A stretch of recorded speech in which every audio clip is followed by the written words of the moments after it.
नवरात्रि माँ दुर्गा के 9 स्वरूपों की पूजा 9 दिनों तक करके मनाई जाती है। माँ दुर्गा के 9 रूप अत्यंत प्रभावशाली और सारी मनोकामनाओं को पूर्ण करने वाले होते हैं। कहा जाता है कि नवरात्रि में माँ दुर्गा के 9 रूपों का वर्णन और कथा सुनाना बहुत ही शुभ होता है और इससे माता अत्यधिक प्रसन्न होती है। तो आइए जानते हैं माता के इन 9 रूपों की कथा। वीडियो को अंत तक जरूर देखिएगा। नवरात्रि का पहला दिन माँ शैलपुत्री का होता है और इस दिन उनकी पूजा की जाती है। पुराणों के अनुसार माँ शैलपुत्री का जन्म पर्वतराज हिमालय की पुत्री के रूप में हुआ था और इसलिए उनका नाम शैलपुत्री पड़ा। एक बार प्रजापति दक्ष ने बड़े यज्ञ का आयोजन किया था और उन्होंने सारे देवी देवताओं को निमंत्रण दिया सिवाय शिव जी के, और यह बात नारद जी ने माता सती को बताई और माता सती ने शिव जी ने माँ सती को कहा कि शायद प्रजापति दक्ष हमसे किसी बात से नाराज हैं, इसलिए उन्होंने हमें नहीं बुलाया। ऐसे में आपका वहाँ जाना ठीक नहीं रहेगा। पर माता सती का मन देखकर शिव जी ने उनको जाने की अनुमति दे दी। जब माँ सती वहाँ पर पहुँची तब उनसे कोई भी ठीक से बात नहीं कर रहा था सिवाय उनकी माता के,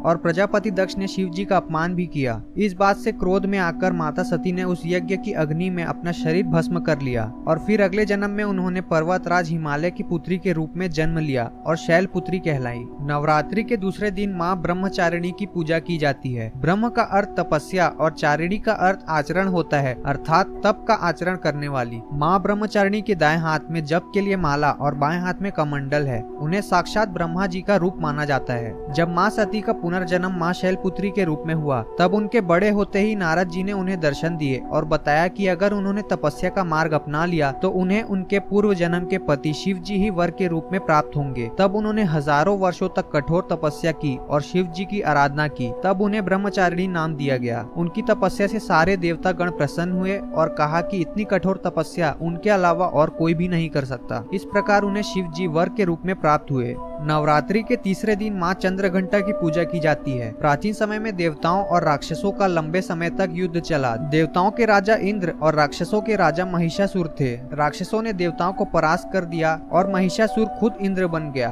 तब सारे देवता भगवान विष्णु और महादेव की शरण में गए और बताया कि महिषासुर ने सूर्य, अग्नि, इंद्र, वायु, चंद्रमा और अनेक देवताओं के अधिकार छीन लिए हैं और स्वयं स्वर्ग लोक का राजा बन गया है। यह सुनकर ब्रह्मा विष्णु महेश को भयंकर क्रोध आया और उनके क्रोध से एक महातेज प्रकट हुआ और सारे देवताओं के शरीर से भी तेजमय शक्ति बनकर एकाकार हो गई और उस महातेज से एक देवी प्रकट हुई और उन्हें देखकर सारे देवता बहुत प्रसन्न हो गए। भगवान विष्णु ने उन्हें छत्र और भगवान शिव ने उनको त्रिशूल प्रदान किया। इसी प्रकार अन्य देवताओं ने भी उन्हें अनेक शस्त्र प्रदान किए और वाहन के रूप में बाघ दिया। उसके बाद माँ चंद्रघंटा ने महिषासुर और उनकी सेना के साथ युद्ध किया और महिषासुर और अनेक राक्षसों का वध किया। नवरात्रि के चौथे दिन माता कुष्मांडा की पूजा की जाती है। माना जाता है कि माता कुष्मांडा ने अपनी मुस्कान से पूरी सृष्टि की रचना की थी, इसलिए उन्हें सृष्टि की आदि शक्ति के रूप में माना जाता है। उनकी 8 भुजाएं हैं, इसलिए उन्हें अष्टभुजा भी कहा जाता है। जब पूरी सृष्टि अंधकार में डूबी हुई थी तब एक ऊर्जा के गोले ने जन्म लिया और चारों तरफ से प्रकाशित होने लगा। फिर उस गोले ने एक नारी का रूप लिया जो माता कुष्मांडा के नाम से प्रचलित हुई। उन्होंने अनेक देवी देवताओं की रचना की। उनका स्थान सूर्य मंडल के भीतरी लोक में है। सूर्य मंडल में निवास करने की क्षमता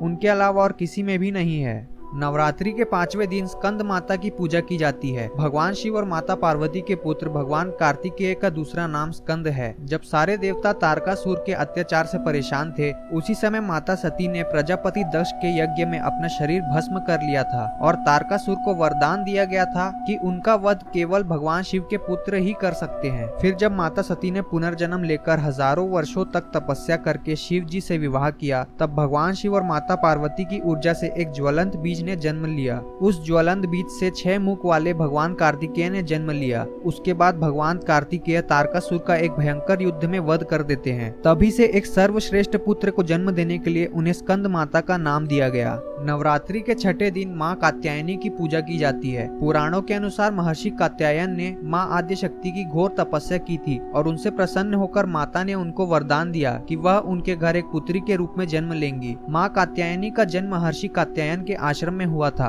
कहा जाता है कि जब महिषासुर का अत्याचार बहुत बढ़ चुका था तब माता ने भी कई राक्षसों का वध किया था। उसी तरह माँ कात्यायनी की अगर पूजा की जाए तो माता भक्तों के सारे शत्रुओं से उनकी रक्षा करती है। नवरात्रि के 7वें दिन माँ कालरात्रि की पूजा की जाती है। काल का अर्थ मृत्यु और रात्रि का अर्थ अंधकार होता है, अतः कालरात्रि का अर्थ अंधकार व अज्ञानता की मृत्यु होता है। माँ कालरात्रि दुर्गा माता का सबसे भयंकर रूप मानी जाती है। प्राचीन समय में जब शुंभ निशुंभ और रक्तबीज देवताओं पर बहुत अत्याचार कर रहे थे तब सारे देवता शिव जी के पास मदद के लिए पहुँचे। शिव जी ने माता पार्वती से कहा कि वह अपने भक्तों की रक्षा करें। तब शिव जी की बात मानकर माता पार्वती ने माँ दुर्गा का रूप धारण किया और शुंभ निशुंभ का वध किया। अब रक्तबीज राक्षस का वध करना बचा था, पर उसको भगवान ब्रह्मा का वरदान प्राप्त था कि उसके रक्त की एक बूंद भी अगर जमीन पर गिरी तो उससे एक और रक्त बीज पैदा हो जाएगा जो कि उतना ही शक्तिशाली होगा। जब माँ दुर्गा ने रक्त बीज पर प्रहार किया तब उसका रक्त जमीन पर गिरते ही लाखों रक्त बीज पैदा हो गए। तब माँ दुर्गा ने अपने तेज से माँ कालरात्रि को उत्पन्न किया। उसके बाद माँ दुर्गा ने सभी रक्त बीज राक्षसों का वध किया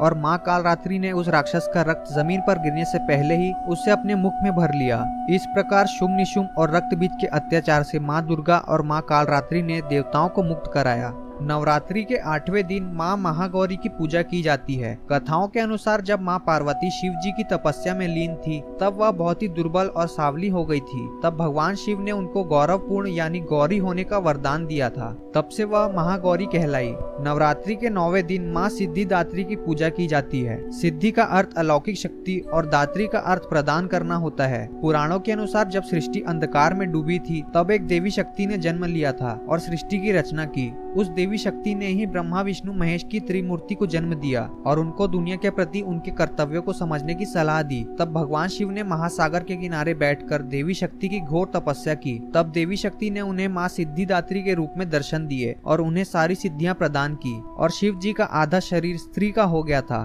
तब से उन्हें अर्धनारेश्वर के नाम से भी जाना जाता है। तो ये थी भक्तों माता के 9 रूपों की कथा। आशा करते हैं आपको ये वीडियो पसंद आई होगी। अगर हाँ तो इस वीडियो को लाइक जरूर करें और कमेंट में जय माता दी जरूर लिखें। ऐसे ही धार्मिक वीडियोस देखने के लिए हमारे चैनल को सब्सक्राइब करें। मिलते हैं अगले वीडियो में। जय माता दी।